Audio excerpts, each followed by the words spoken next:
When you think of the film In the Heat of the Night, you immediately think of Quincy Jones, the guy who wrote the score. In the Heat of the Night, cement his reputation as a powerful dramatic composer, someone to be reckoned with in Hollywood, someone to be sought after. In addition to this being a really well-written film, a well-directed film, the performances are extremely powerful. You have this added element of the sound rooted in the jazz tradition, which just really knocks it out of the box.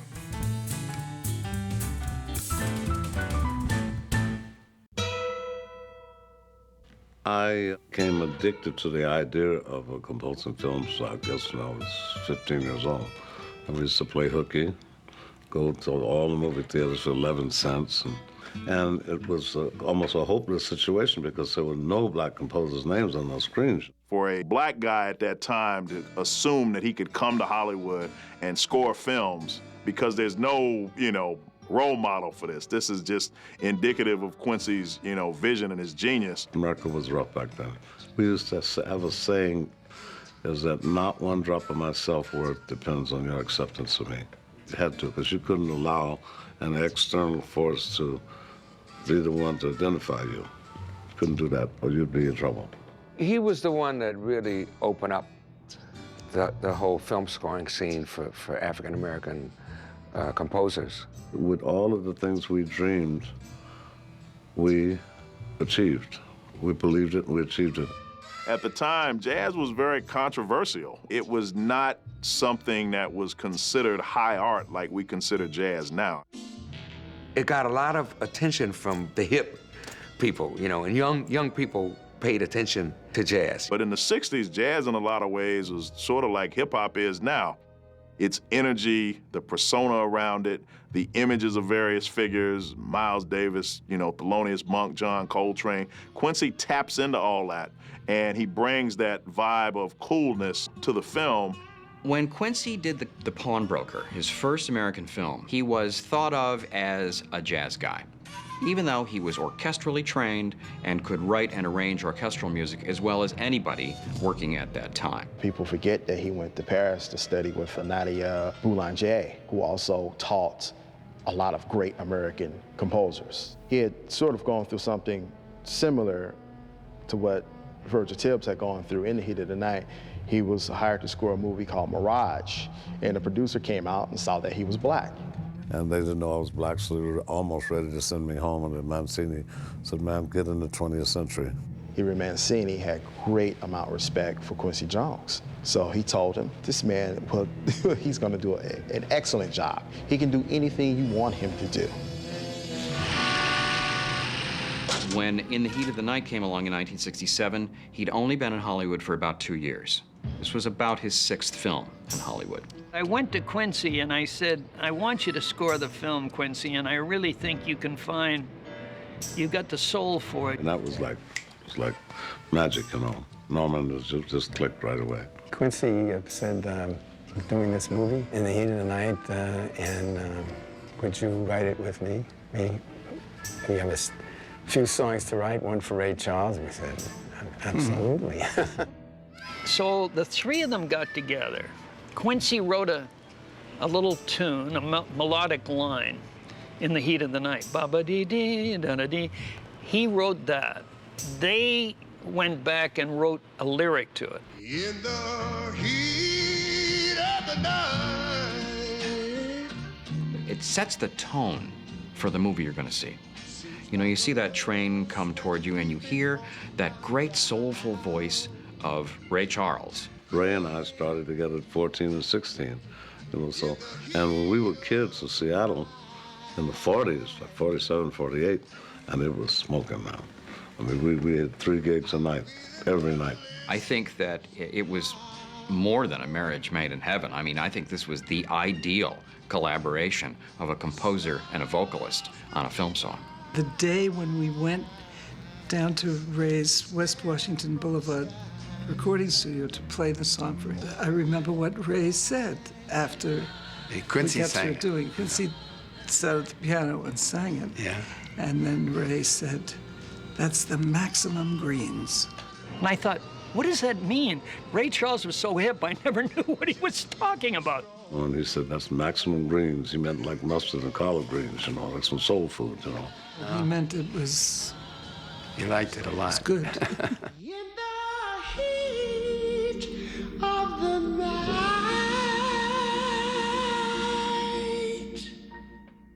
Music plays an important part in all of our lives, and especially in a small southern town. They've always got kind of a country western thing going, and they got music going all the time.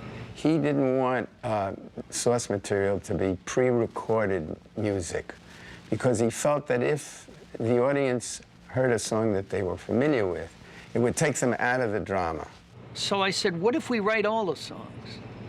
What if you do all the background songs, and the Bergmans will write some lyrics, and we'll have all these little snatches and to intersperse between the dramatic score. So Quincy agreed, so we went and we did that. Well, a bow-legged Pollyanna knock-kneed Paul. A bow-legged Pollyanna knock-kneed Paul. A bow-legged Pollyanna knock-kneed Paul. He said, pick the radio station that this particular cop would have on when he's patrolling the city at night. Yes, for that policeman, we wrote a song called The Bow-Legged Polly and a Knock-Kneed Paul, which Glenn Campbell recorded. This is the kind of music that Sam would have been listening to.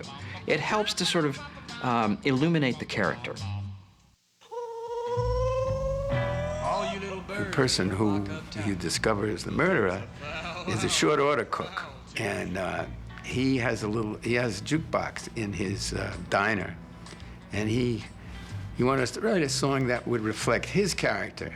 That's got kind of a novelty tune, Halloween kind of quality, but perfect again for Ralph, who's playing the song.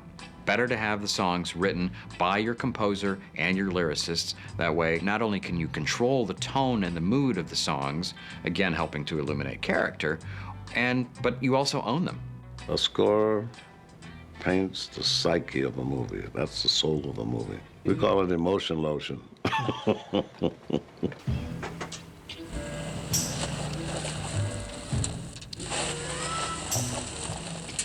As Q said, science and soul is what goes into film scoring.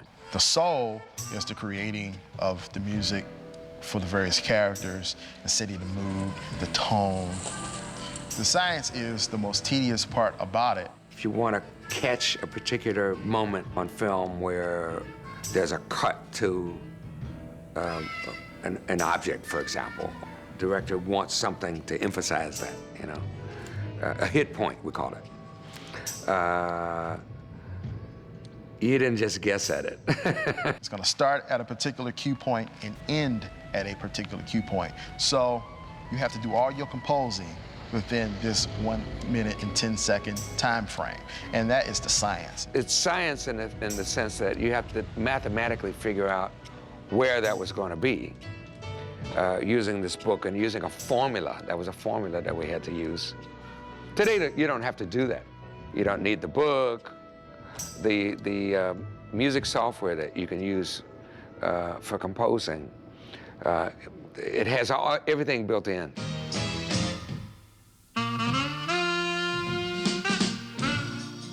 There's a scene in the middle of the film where Gillespie and Virgil are driving through the cotton fields.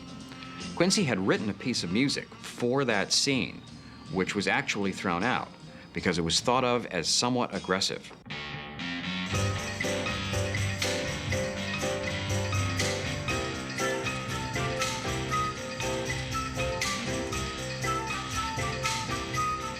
I don't get any joy out of seeing the cotton field. I just went with what was happening now. It didn't work because it was too angry. Norman felt it was too angry, you know. The way he writes, he has a sense of what he wants the viewer to focus on.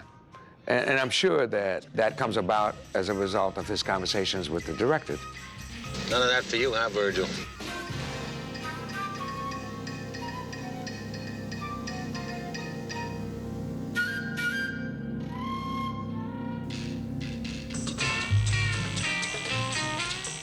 When they got to the bridge, we killed all the tonality and just went, so Steiger said, I got him. It's okay. I got him. Slowly starts to drive, you know.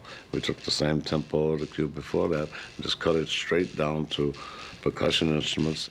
It's not only percussive, but he used Don Elliott, who's a very good musician in New York, old friend of Quincy's, who does lip noises and breathing sounds. Another aspect of Quincy Jones's different take on scoring films in that era was the fact that he would cast his bands, his orchestras, just as a director would cast his film.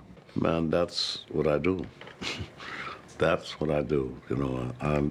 I can't drive a car, but I know of who does what, how they do it, and how they do it as a collective group, and so forth. That's what I do. In the case of In the Heat of the Night, it was a real all-star band. Bobby Scott on tack piano, Rahsaan Roland Kirk on flute, Ray Brown on bass, Billy Preston on organ, the great Toots Thielemans on harmonica, Carol Kay on Fender bass. Mike Post, who would later go on as a career of television theme writing, is playing guitar on the score. And musicians would show up for Quincy. They love playing for Quincy because, as Dizzy Gillespie once said, he knows what he's doing. He engenders in everybody a feeling of love. I don't know that you can talk to anybody who, when you mention Quincy's name, doesn't smile. In the Heat of the Night was a powerful film in its time, and it's a powerful film today. And the masterful score that Quincy wrote that was so powerful just brought attention of jazz and blues in films to the public in an extremely powerful way. If somebody calls Quincy Jones a musical genius, they are telling the absolute, unadulterated truth, because he's truly a musical genius. He's an amazing visionary. His vision is not just relegated to entertainment field and music. It's much bigger than that. He's a humanitarian. He's looking out for the planet. He's looking out for the future. And he's trying to do what he can to contribute to the advancement of society. I feel very honored that I had a chance to be included in the company. That year, I remember Sidney Poitier came over. They said, Q, we've been starving a long time, and we did Heat of the Night together. He said, I think this is our time now. From here on in, we won't have to worry anymore. And he was right.